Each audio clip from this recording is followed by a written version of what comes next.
Well, today I am so excited and so honored. It's Colli from ColliTalks Transformative Conversations, where we explore healing through the deep layers of the soul, unraveling trauma, reclaiming belonging, and discovering how the seen and unseen shape our lives. But today, we're going to go deep. And I am so excited because I'm joined by the deeply intuitive and wise Thea Trussler, an extraordinary Canadian woman who made the conscious decision to leave her homeland and settle in the tranquil countryside of southeast Cork, Ireland.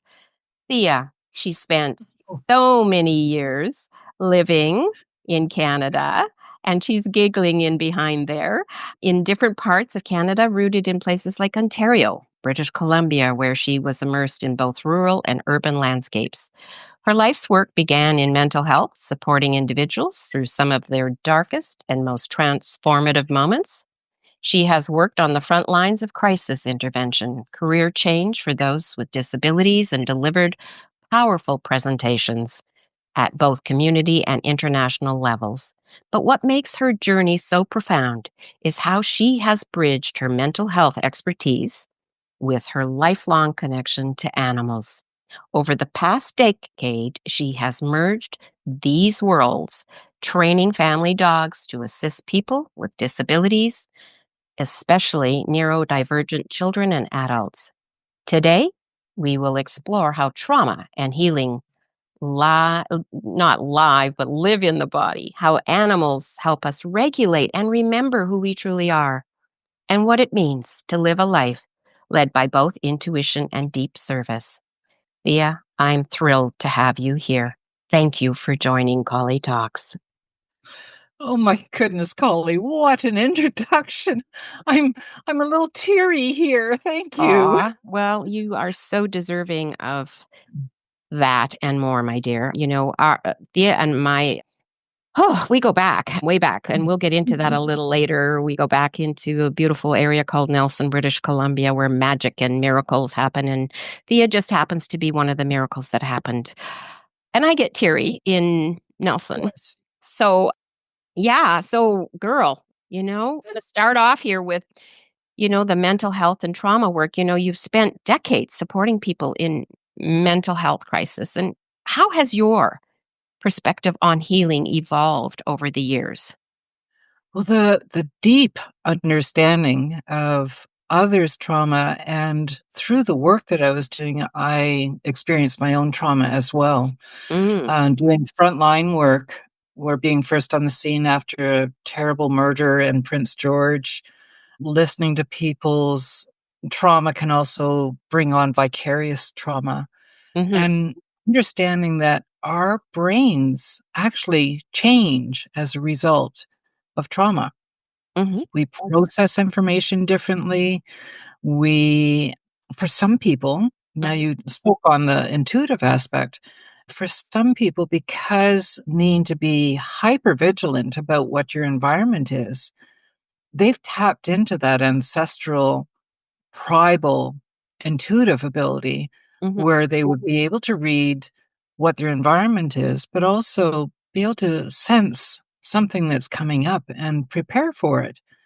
Now, intuition or, psychics or tarot or any of that, it's just like having road signs.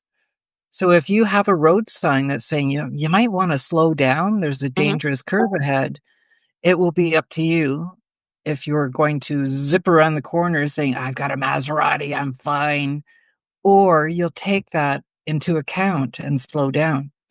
And our patterns, sometimes with trauma, are not the healthiest, and other times we've learned.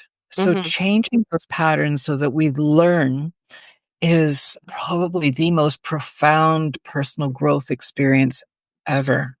Oh, wow. Yeah. So, yeah, trauma is multi-layered. We understand language differently. Even to the point of feeling temperature differently.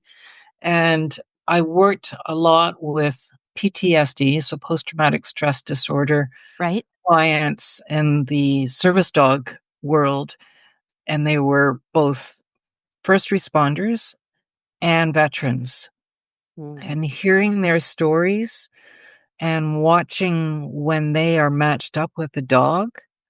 And then I still am in conversation with a number of them that Ah. the dog has literally saved their life, where they were so isolated and they couldn't go out to do shopping or anything. They'd have to have somebody come and deliver things, sometimes not even able to open the door, Mhm. to now having their freedom back and all the skills that dogs bring to the table or to the floor. Mhm. Depends Yeah. on how tall your dog is. Is just remarkable. Wow. Wow. Just amazing when you think of the bond, right? The bond, and that there is Mhm. a bond, absolutely. And what role does unprocessed or systemic trauma in what we commonly label as, mental illness, what role Mhm. does it play? Well, it how best to describe that? It is like having a physical disability that you can't move forward in life, Mm, that there's so much energy being spent on just finding ways to feel safe, and for some, it becomes obsessive compulsive disorders, okay. where they have to do a ritual of things before they can leave their home, and if they don't do it in a certain order, chaos can occur, and that is the brain and body trying to control their environment because they've felt so out of control in the past. Mhm. There's other aspects around the hypervigilance, and that can creep into sleep time too. So we train dogs to do nightmare or night terror interruptions Oh, that are safe. So if a first responder or a veteran are reliving in their dream time the trauma, which is the brain trying to process and make sense of something that is nonsensical, right. that the dog may be in danger if they're to just go up and start nudging them. So we train the dogs to sometimes just pull off the blanket Okay. or to turn on the light. So, yeah. Now, once the person awakens and they go, okay, well, I'm here, and they try and pull themselves back together again, the dog has been trained to lie over top of them. And through that deep pressure, that's when that kicks in the parasympathetic nervous system. So it's like the weighted blankets or a long, beautiful hug. Mhm. It is truly healing when there's that deep pressure that's going on there. And the Hmm. dog, even before the night terror occurs, they Mhm. can smell cortisol. Oh, So wow. that's stress hormone. So they may be sound asleep and they smell it because they've been trained to smell the cortisol levels. Right? So they're already on alert before the kicking and thrashing that may occur by the person. Oh, It's just blows my mind. yeah. I mean, we've been together for 40,000 years with domesticated dogs, and we actually have 75% shared DNA. Like, that's wow, That's blows my huge. mind. That's That's huge. huge. Oh my. So, and part of that, I know it's like, how? Mhm. But we hunted together, we traveled together, we shared the same food, we slept together. So, even the touching Mhm. ends up creating a DNA transfer. And that domesticated dogs, they can communicate with us on so many different levels. So they can wiggle their eyebrows where wild dogs can't. So they can Really? express. Yeah, Ah, I know. I I love the incredible. surprise. So their ability to communicate, like today I was out at the horse races and I had my Great Dane Fergal, Mhm. and oh my God, he was working the crowd for treats and chips, French fries here. So he was wiggling his eyebrows at everybody. They're, "Oh, he's so cute. Can I get him a treat?" They work it for the fun aspect as well, but also to communicate, like, "I'm concerned about you," or Yeah. whatever. Oh Yeah. my god, fascinating. I love Yeah. it, I love it. So in your opinion, what are some of the most overlooked emotional needs of people with disabilities and traditional systems that aren't being addressed? I tell people that, okay, as human beings, we need Mhm. food and water and shelter, but as important is a sense of belonging. Mm. So people who are dealing with mental health issues, Mhm. crises, whatever, may isolate or are isolated from others. They they're not able to work or go to school or socialize as others would. And so that insulation exacerbates any mental illness. Okay. So that is probably the most critical. And I'm going back to the dogs now. Mhm. Who is happier to see you than your dog if you've gone, 30 seconds outside the door and come back in? Um, it truly is an amazing belonging. Like they are family, And they know. and they know. And they Yes. know. They know who they can trust and who they can't. Mhm. Absolutely, for sure. Now, with your work, right? You've worked with individuals facing career loss and Mhm. identity crisis, right? So how do you Mhm. guide someone through finding meaning after everything familiar is stripped away? Because as I know, the subconscious loves to keep us hostage in the familiar. So how do Mhm. you guide someone? So I used a narrative approach, and Mhm. so people would tell me a story about what they would like to experience in their life, Okay. where they want to go. And I'm saying it's just storytelling. And pretend I'm your fairy godmother. I use that adage sometimes. Like, forget about whatever your schooling is right now. What is it that really makes your heart and soul shine? Mhm. And they will say, I'm creative, or I really love animals, or I love working with children or elders, whatever. Is that a part of their past experience? And is that attached to the trauma? Mm. Is it something that we can look at in terms of upgrading education? And there's so many programs with the Canadian government and other governments as well around reintegration back into the workforce Mhm. and having the supports to do so. So education sometimes is the first step. Okay. And what I was doing was, okay, so perhaps they've gone through and they've gotten a diploma in animal care. Right. And then they're trying to find their first job, but there's that big gap in their resume. And there's always questions from a potential employer like, you haven't worked in 7 years. Mm. So there's red flags that are going up. So part of my role through the Canadian Mental Health Association was advocating to employers saying, this is someone who will have additional supports. So I was doing job coaching. I would work Oh, with the employer. okay. I would go in and do an assessment on the workplace. If they were going into a work environment that was office oriented, Mhm. is it in the middle of a big, you know, 100 people in cubicles? How can the person who deals with an anxiety disorder Mm. or attention deficit work in that environment? Right. And making accommodations for that person, either having higher walls around them, having more plants around them, being able to take additional breaks, but they would also either be working longer that day to make up for extra time when they had to step away. Mhm. So working with the employer to make it a win-win, because the person is so dedicated to get back to work, like this is their dream, that need to belong. Right, And exactly. so, yeah, their enthusiasm and loyalty to work with that employer is, you know, it is an employee world right now that people jump through jobs regularly, but to have somebody that, okay, I'm loyal, I want to stay here, this is comfortable for me, and you're working with me and you understand. So the other aspect though is that a lot of people are so fearful still of disclosure, Mhm. potential employer.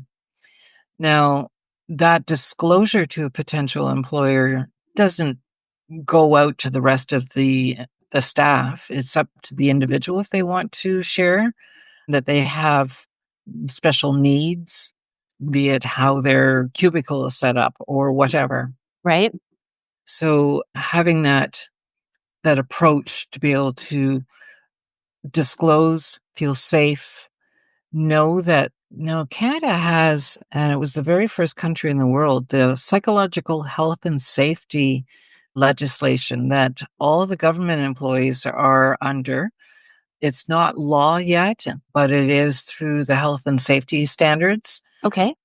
And so you cannot be fired because you have a mental illness, but you still need to be able to do your work. Right. And, COVID was actually a bit of a gift Yes, it because was. yeah, so Yeah. people can work from home and so many skills, people who have anxiety disorders or they're on the spectrum are Mhm. brilliant with doing whatever computer work. And so they can do that now at home in the safety of their own home and be Exactly. able to check in with their employers. So the landscape has changed a lot Mhm. and that's brilliant. So there's hope for more successes out there. Lovely. And so with all that, I mean, how do you stay grounded and emotionally resilient when working in that in fields so intertwined with human pain? Well, to be honest, the frontline work was challenging, and after 30 plus years, I'm in my 60s of doing frontline work and working with some really serious situations. Mhm. Being able to move into working with service dogs to Mhm. help with psychiatric needs was such a blessing because sadly, there are just simply not enough services globally around mental health issues. No. And I have a bit of a philosophy around that. There's more awareness. I talk about the Oprah generation. We talk about everything and share our feelings, but also that humans are not really geared to being in urban settings Mhm. that need more green around us. And urban settings have become more and more anxiety provoking. So it is a global phenomena, not Right. just Canada. So being able to work with dogs and Mhm. having immediate, absolute immediate relief from their symptoms and feeling secure and supported and that they had myself, I was the mental health consultant for the team, knowing didn't matter where they were in Canada, that they were just a phone call away and how to deal with what the next step was with their dog Mhm. and just having that sounding board. Now, I never went into therapy with them in this service. It was, okay, I know that this is your therapist, this is your doctor. We would have open conversations with all of those. And have you checked in with them lately? And sometimes that's all a person needs. Do you need some additional support? Do you want me to call your therapist to Right. contact you? Because we would have those written contracts for information and sharing. Mhm. And yeah, it was a game changer knowing that it was something that was immediately available. Mhm. The Mhm. profound effects of having a dog there to support and the outcomes have literally been life-saving for people. Mhm. And, it's interesting because I was just thinking in terms of your relationship with animals becoming a bridge between the mental health and, the assistance work you do now, right? And Mhm. and can you share a powerful moment where a dog made a breakthrough, say with a child or adult that humans couldn't reach? Absolutely. I Oh, I love have, it. Thank you. yeah, this rock star. She's just this little wee Labradoodle, but she's small. She looks more like a toy poodle, Mhm. and they're near Dublin. Mhm. The family are Romanian, Okay. and there was horrendous things that had happened in Romania, Right. and so the wife is dealing with deep PTSD Mm. that also then translated into the physical as ME. So chronic fatigue syndrome. And Mhm. so she's in a wheelchair now. Oh. And she had pretty much given up on life. Brilliant woman, very, very, very successful in business, as her husband was as well. And I went up to train this little Phoebe. I think Aw. Phoebe's been here for a month while her parents are on holidays. And so Phoebe, after the second day of working with her, the things that they wanted was for Phoebe to find the husband because he had now had to work from home with their Okay. business Okay. as the primary carer for mom and the wife, sorry. So finding him in this very large mansion that they have, being able to fetch the medical bag, Oh. and then also because of the ME, her blood pressure would drop so much that lying on her chest would help raise the blood pressure as well. Oh, wow. So, yeah, the critical thinking process that Phoebe went through, there was an incident back in November, and the owner, the woman, had stood up out of her wheelchair trying to just get into the couch, and she Right? collapsed. Oh, no. Yeah, so first, Phoebe went over, laid on her chest for a little bit, and then, okay, so there was a response. Mhm. Went off, found the husband, and on her way, grabbed the medicine bag and brought it back. Oh, my word. So her blood pressure was so low that if she didn't get the medication and the attention immediately, she would have died. Oh, my And word. she was still on this critical life and death energy because her body is shutting down. So she said, "Oh my God, I feel like I have a guardian angel with me all the time now." Aw. And that she has been able to do this critical thinking aspect. And she's done numerous times now, parts of that. Thank God there's been no critical incident again, but Mhm, wow, mhm. what a little rock star. No And that kidding. was I'm 2 days it's like, of training with her. Yeah. And it's all wow. through games, training this dog, doing things through games, but her knowing that mommy's in trouble Yeah. and her being able to figure out, "Okay, I've gotta bring all the games together," was like, I was crying after that. That was incredible. No kidding. I mean, what a miracle. Mhm. Really, and just for them to have access to you to be able to do this is it's like, you're a miracle. I mean, it's just incredible. They they have been denied any access to any assistance dogs because, number 1, there's just not enough to go around, and number 2 is that ME Mm, and the PTSD are not recognized as disabilities for a service dog here in Ireland. really? So it's a small country. We have 6 million something people, and the service dogs are really towards visually impaired and autism. There is another organization that's trying to get started with the PTSD dogs, Mhm. but you can't even contact them yet because they've been so overwhelmed that they pulled that contact avenue. So you have to have some like secret password to get a hold of them. Wow. So trying to fill that gap of, they're most of our pets want Mhm. to help us out. If you have a cold and you're feeling really lousy, Right. and whether it's the cat or the dog that curls up with you for the entire day and not pestering you, they just know that you're not Mhm. yourself. Mhm. So I go out and I do an assessment on a family pet, whether Mhm. they would dog. I haven't integrated into cats yet. Um, I love it. to see the willingness and the ability Mm. at the first meeting. I don't want to set people up for unrealistic expectations. Right. Of course not. Yes. Yeah, and this isn't for the public access piece, which is very political, particularly here in Europe. Mhm. I mean, in North America, there is the emotional support animals that got a little bit out of control as well. Emotional support peacocks that they were trying to get onto airplanes. And so that was just ridiculous. Mhm.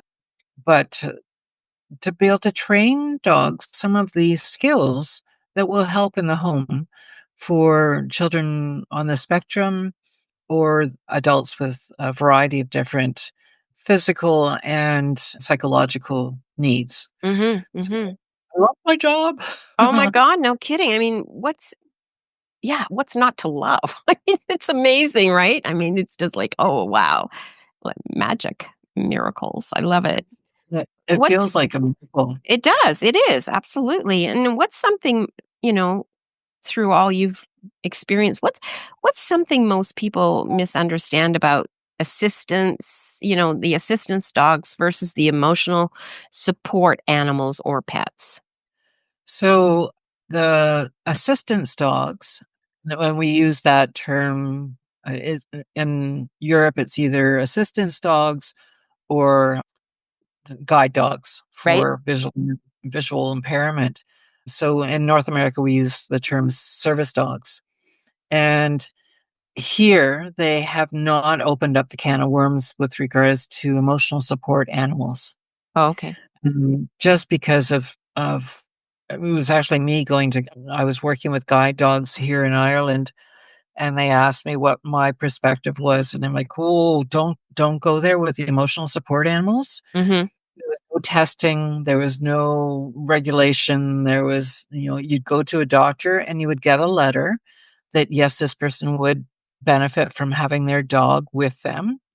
And yeah, I agree, having your dog, but there's no training, there's no having appropriate behavior in public. I remember being up in Ottawa with one of our service dogs, and I was going through testing for them. So annually, Okay. according to Assistance Dogs International, we would have to go in and test the dogs to make sure that they were still being able to do all their tasks and they were healthy and the bond and everything. So we're in a mall, and this other emotional support animal Mhm. attacked us, literally attacked us Oh in a my mall. So that took away from, ours being in best and didn't react to the situation. The other person did pull their dog back, but it was vicious. oh my And word. so there's so much bad PR that occurs from one incident. Mhm. And oh, I wish there was more. I don't think it has moved at all with regards to you need to go through certain testing. Even therapy dogs so that visit retirement homes and Mhm. hospitals, and they have to go through certain testing to make sure that they are appropriate in a public environment. There Right? was none of that with emotional support animals. Wow. So we know that dogs can help, but there needs to be legislation and testing and training in place Mhm. to ensure that you're not blackening any of the you know, legitimate service dogs that are out there. And there are people who feel that service dogs, they have no fun and they're invest and they've got to behave and it's being cruel to them, Mhm. but they don't see the full life of what that dog is doing. So other than being in a public environment, when they're home, they get to play and romp in the knot and jacket. It's so funny. And they As get soon as their they put treats. yeah, well, as soon as they have their jacket on, it's like putting the business suit on, Yeah, they and know. they're all business. They know that I'm working right now, but you take the jacket off, and they can be the goofiest, playful pup, and so they have a rich and full life, and they're loved, and they're needed.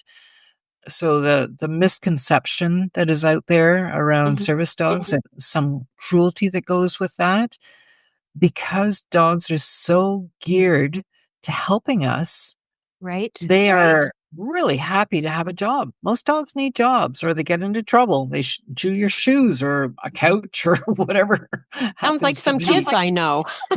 Oh, Lordy, yeah. Yeah, absolutely.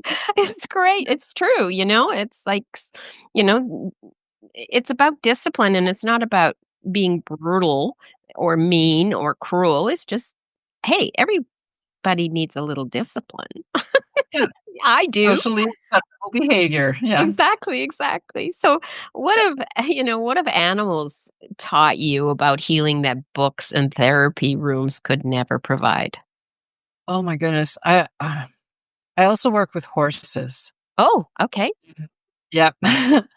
Uh, one of the things about a horse is that they can, send out their electromagnetic field 5 times larger than a human can. Oh, wow. They help us regulate our nervous system, our heart rate.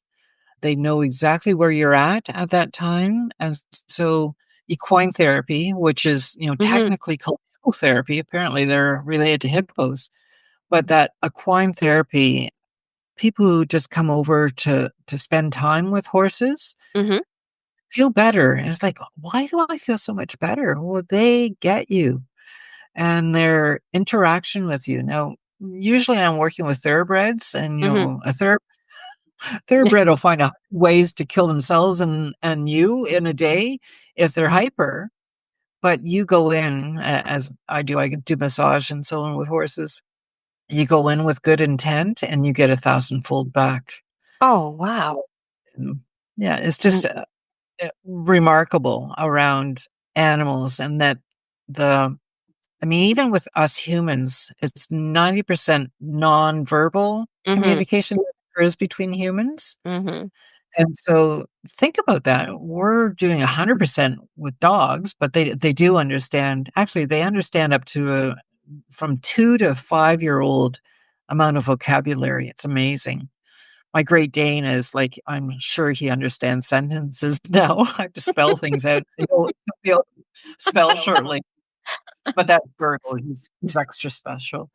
But aw, just knowing that there is that communication that mhm, you can't intellectually perhaps understand, but we get it when we're in each other's company.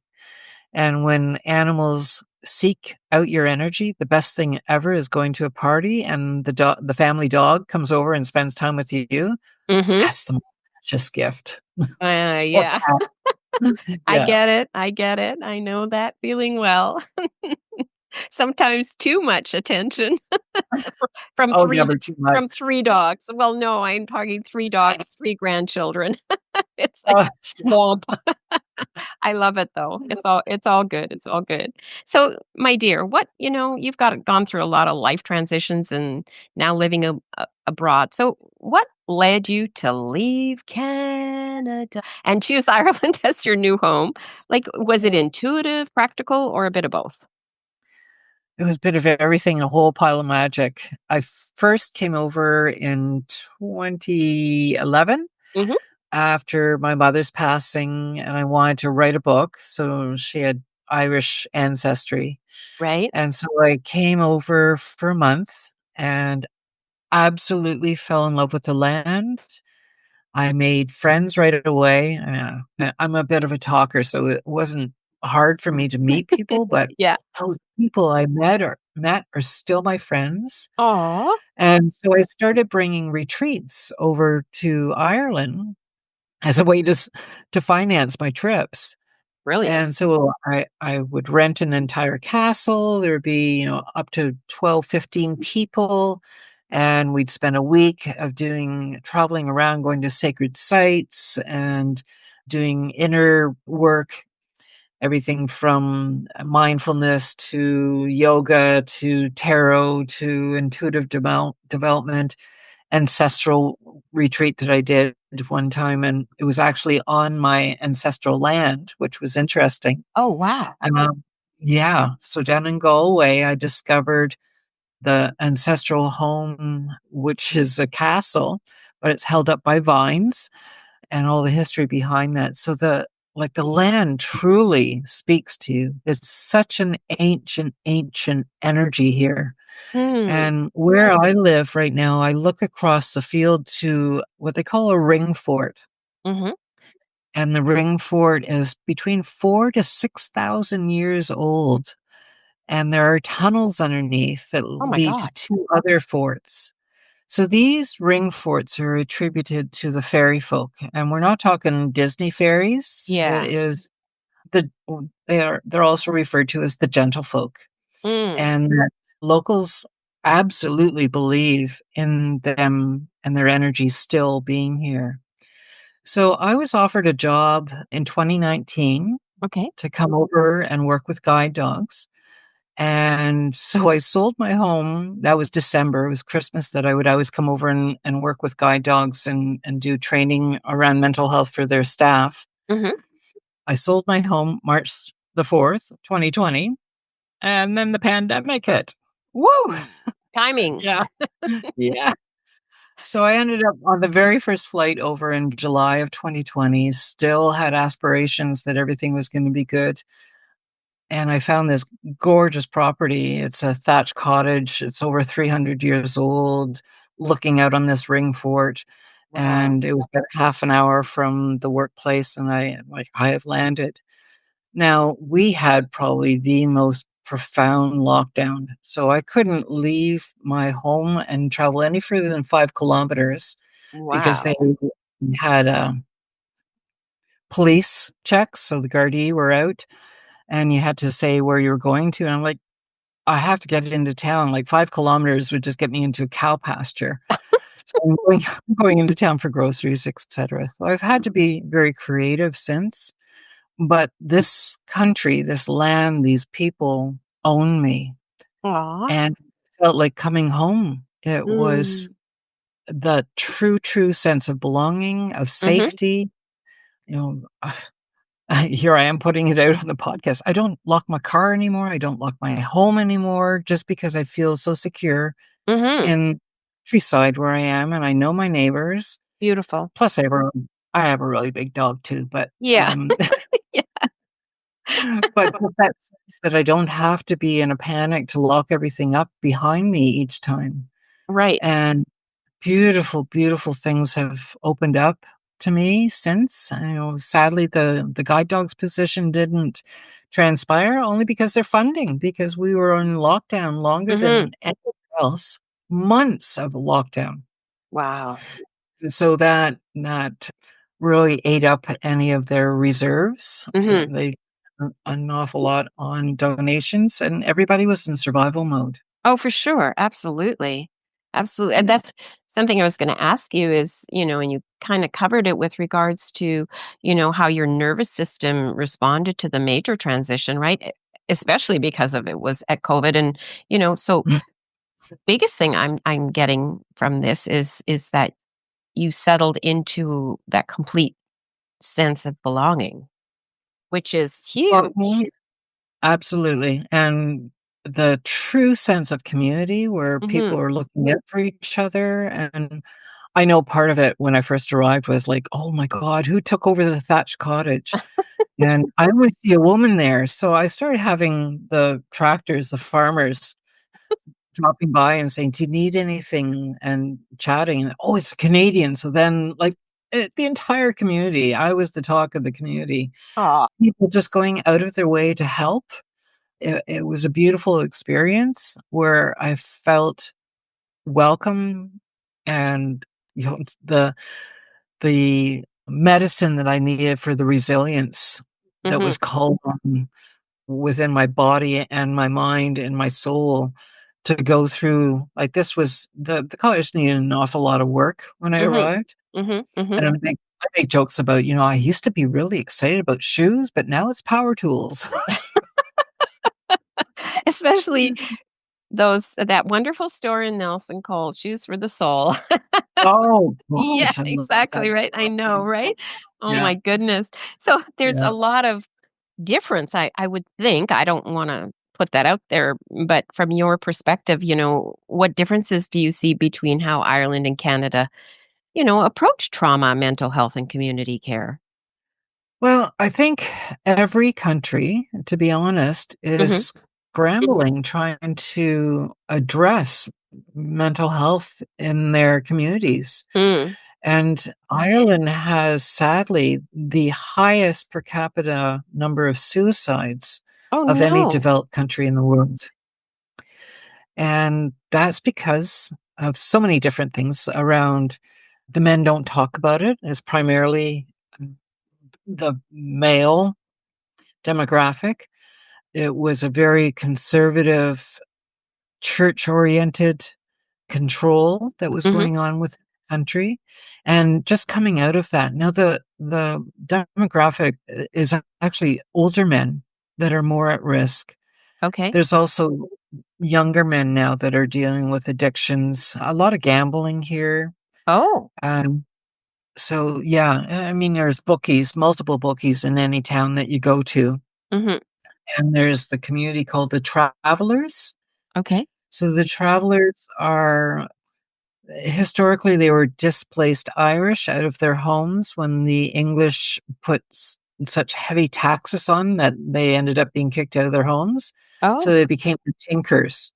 And the Tinkers would travel from town to town and do, making pots, fixing this, fixing that, tarot card reading, whatever. Mhm. And they are a community that is seen as a separate culture. Mhm. And until recently, they would still be in caravans and moving around. Now, a lot of the travelers are static, so they may still live in a caravan, Okay. but they are staying in one certain place. And there's a lot of negative elements to the community, which exacerbates their situation within the broader community, so that they're misunderstood. The reason for gang type things that are going on, the fighting between their own clans, etc., has isolated them even more. So there's quite a high level of suicide in that Irish community. Mm. Now, you translate that into Canada, and Mhm. you look at the Indigenous population, which I also worked with in places like Haida, Right. and knowing that when you are isolated and marginalized, Mhm. that bad things can happen. Right. So, addiction, suicide, so on and so forth. So, the self-medicating globally, the Mhm. drug epidemic globally, right? Yeah. Oh, And people horrific. go to drugs and alcohol in order to deal with their mental illness. Mhm. Mhm. And so every country is doing the best that they can. Ireland has some great programs, but it's still not keeping pace with what the needs are. Mhm. And it is an epidemic, Yeah. truly. We know better. It's not hidden behind closed doors as it used to Right. be. So, talking about mental illness, there's so much in terms of the mass media, Right. which is great. So being able to talk about it. And every single time when I tell people, doesn't matter what their walk of life is, that I'm in the mental health field, they disclose to me. It doesn't matter Mhm. if it's the guy delivering propane to me, or I was at a New Year's Eve event and there's a whole traveler community that were there. Mhm. And I just happened to say that. Well, lo and behold, on New Year's Eve, I had this circle of people, families that were around me and disclosing things, and understanding that, they send in social workers that just don't get our community. They don't understand. They come with solutions that aren't appropriate for who Yeah. we are. And so coming out of university with social work degrees doesn't always translate into the reality of human beings. No, Yeah. it does not. Trauma, it's so interesting about trauma, right? It just blows me away how and I'm you know, I just exactly, a certificate and an office and a 20-year-old Mhm. attempting to not even understand, but to assist someone who has just had the whole family blow up because they've had a past in war and now their family is blowing up. I mean, yeah. Anyway, we could go on about that, but that's not what this is about. Yeah. But it's true. It's Well, so true. Yeah. It's so true. And so and so many that are so many that are going into social work mhm, are they're choosing that career path because they have their own injuries Mhm. within their family. So they're coming with their own stuff and trying to work out things themselves that way. So yes, in one way that's good, Yes, and in the other one way. way is like you can't work it out with other people who are dealing with huge trauma. No, no, no, absolutely not. It's called re-triggering and re-traumatizing, and then you've got a real cocktail, right? It's like, Yeah. yeah. So, now that you're living where you're living and it's in nature, beautiful, how has that changed how you see the world and your purpose? Oh, wow, that's a broad. Yeah. So I know that my path in life is to be in service. Mhm. And and yet I'm challenged regularly around, where my healthy boundary is. Mhm. So Mhm. my recharging needs to be in nature. So almost every day I'm down at the beach with my goofball Dane and just walking. Oh, And that beautiful. a 10-minute walk changes your brain chemistry. I know that I need to walk the walk, literally, Mhm. in order to manage the stories, just the stories from other people. Yeah. So I have right on my doorstep a way to give me the medicine that I need. And I recognize that if I don't do what I need to do, I'm not fully present for the next person. So keeping up with my own mental wellness, it's an exercise like going to the gym. Mhm. Yeah. And I can't imagine being anywhere else on the planet. You know, other opportunities have shown up Mhm. working in tropical countries that was not quite as much rain as here. But no, Yeah. this is home. This is absolutely home. Well, they're very fortunate to have you, and you often work with people and animals who feel out of place, right? So, how do you help them find their place in their world again? They find it. Oh, I love So, that. yeah, I am just walking beside them, Mhm. um, and listening to them, and when they have some sort of a dream, how are we gonna get there? Mhm. And giving some practical solutions to things, and I was having an animal I in tow, so currently my dog is my ambassador, Mm. and, just last week, there was 2 elderly women whose jaws dropped and smiling as I pulled into the parking lot at the grocery store, and I made sure I parked beside them. I said, "All the kids wanna say hi to Fergal." And by the end of the conversation, it was, 10 minutes of spending time with him, and he rubs up against them and gives them his best, gooey eyes, and both of the ladies cried and went, "I Aw. had no idea how much I missed my dogs because they had to give up their dogs because of being seniors and moving Right. into a stage of life." And Oh, so I gave them wow. a card and just said, "If you ever wanna go for a dog walk or you just want Goofball to come over and have a visit," Aw. and it was just, that kind of interaction, and yeah, I am so blessed to have that as a tool that is an immediate relief, Mhm. was tears of joy and love because Fergal was putting on his best Fergal. Oh, I bet he was. Oh my god, it's priceless. I love it. Oh my gosh. So, what role does intuition play with all this, like, in your work, especially when reading both animals and people? Well, it really is a part of that ancestral tapping into listening Mhm. to the environment, not just the person, but the environment around them, because you can feel an energy field around people. Right. And knowing what's safe and what isn't safe to talk about, Mhm. it, I don't think there's any book or any schooling that can teach you that. And being able to really exercise your intuition and trusting your gut feeling about a situation. Now I talk about, just being in your head all the time as the itty Right? bitty shitty committee because Yeah, it'll yeah. talk you out of all sorts of things. But really going into that energy where you can feel where a person is coming from Mhm. and holding space. You don't have to say any wise words. You know, sometimes it's all Fergal doing his thing, but just, or a horse doing their thing, is just about holding space for people. Mhm. Mhm. And people want to share for the most part.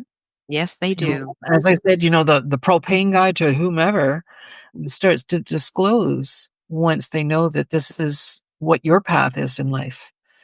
And people need to feel connected, Yeah, absolutely. belonging. The Yeah. bonds, the bonds are so broken with, for so many people, right? That it's about that whole thing of connection again. So, Yeah. if you could, share one truth with every parent raising a neurodivergent child, what would it be? Wow. Every time I ask parents of a child on the spectrum, as a for Mhm. instance, how are you doing? Mhm. There's one or the other one that look at me in shock that I'm asking them. So it is about ensuring that you have supports as well as a child. I mean, there's always a shortage for children for services that are out there, Mhm. but the parents really need, because you'll get depleted and Mhm. your frustration tolerance level will lower, and you may feel that there is a trauma associated with this. There's the other aspect of epigenetics, and that Mhm. how things get played out or generation after generation, and to be able to stop that trauma. But yeah, parents need to take care of themselves Mhm. in order to be there for their children. Yeah. And I have a philosophy that may not fly with many people, Mm. but well, with some people. Right. I find children on the spectrum are so much more sensitive to the environment and to others because of their neurodivergence. And I think that it is actually where we're going to, that we've lost so much in terms of being able to be intuitive with each other. And children know right away, these children know good people, bad people, the need to be away from the chaos of city Mhm. and to be in a quieter, more sustainable environment. And I learn so much from every child that I work with about looking at the world differently. They Mm. see light differently, they hear sound differently, they feel their clothing differently. If there's too much going on around them, if the routine is not there, it tells us that Mhm. as a society, we need to check ourselves because we're becoming unwell because of the chaos that's around us. Right. Exactly. And that's what I was gonna ask you next is how do you think humanity is being invited to evolve right now? I mean, and what is the role of animals in this evolution? Well, animals don't have ego Mm. in their approach. Mhm. And so their only concern is being present, being fed, being taken care of, and they read their environment regularly. They have to for safety in the Mhm. herd or as a lone animal. And so learning how even how dogs are so connected with us, that they check in with us, that they are excited and enthused when you walk through the door, even if you've only been gone for 30 seconds. Ex It's like, "Oh my god, you're back." So we have so much more to learn from the animals in our environment, and Western society has we have huge populations now of dogs and cats in the family home as a part of the family, Right? and then those animals are seen as making you feel good and having fun. So, yeah, we need to have fun and we need to feel good. Mhm. And also you need grass to go for a pee on. Like we need more greenery in our life and to seek out nature. Like there's forest bathing in Japan where going out into the forest, how many people can feel angry when you're in the forest? You go for a walk, you start feeling better. I was hugging trees all over the place during the pandemic Mhm. because you feel that energy and Absolutely.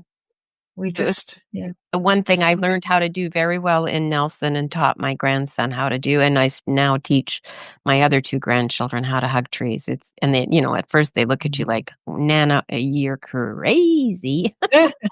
And then the next thing you know, every time you go with them, they go, "Can we hug a tree?" yeah, Yeah, yeah, exactly. So, yeah. we're coming to, unfortunately, the end of our chat for today, and we will continue another day. But, you know, what legacy or message, do you hope your work leaves behind, especially for the next generation of healers? Wow. Another big question, Collie. Well, I know you've got good answers, so I like to ask them. Well, my legacy, oh, wow, that's a biggie. I just want people to reconnect with the natural world Mm, in all its forms and to see how we need to have a more symbiotic relationship mhm, with earth, animal, everything.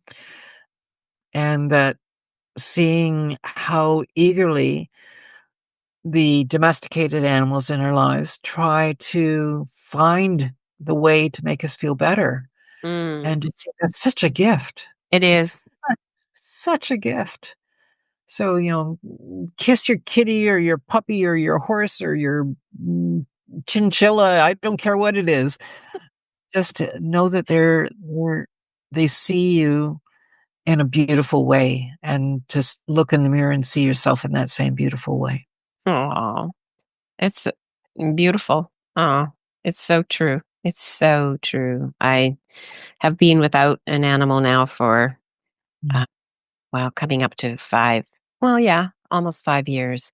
And, yeah, but I have, my 3 when I go over to visit my daughter, and so it's just like light up your lifetime when you show up, right? I was gonna ask you in closing, one of your favorite 2 questions yet. One of your favorite moments, 'cause I can't say goodbye to you. Favorite what was your so far, your favorite moment with Fergal? Gosh. I know you got lots, but So, I was at, horse races today called, Point to Point. So, it's out on a farmer's field, right? and it's like a steeplechase. So, they're going over jumps, and it's a race, and they have the Mhm. bookies there and so on. And the number of people, particularly children, coming Mm. over to say hi to Fergal, and I'd let them all give him a treat. And then the regulars that go to all the races, including the bookies, I'm hearing, "Fergal, Fergal," Oh. all these people that know him. He just brings so much joy into strangers' lives and the kids and being able you always remember your first Great Dane who's looking you straight in the eyes, and then he's gently taking a treat from you. So Aw. I am so honored to have him as my, co-pilot in life. Oh, yeah, well, there's that song by Sting, right? Let your the soul be your guide, and they really are like a pilot, right? Our soul is our pilot, and they're an extension of that. Yeah, Absolutely, yeah. absolutely.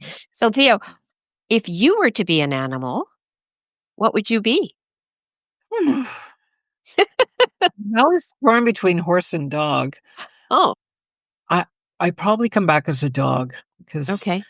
yeah, there's a lot of couch potato time depending Yeah. on the home that you're brought into. Mhm. Just that companionship if you find the right home. So Right. yeah, yeah. Lots of cuddles and strokes, right?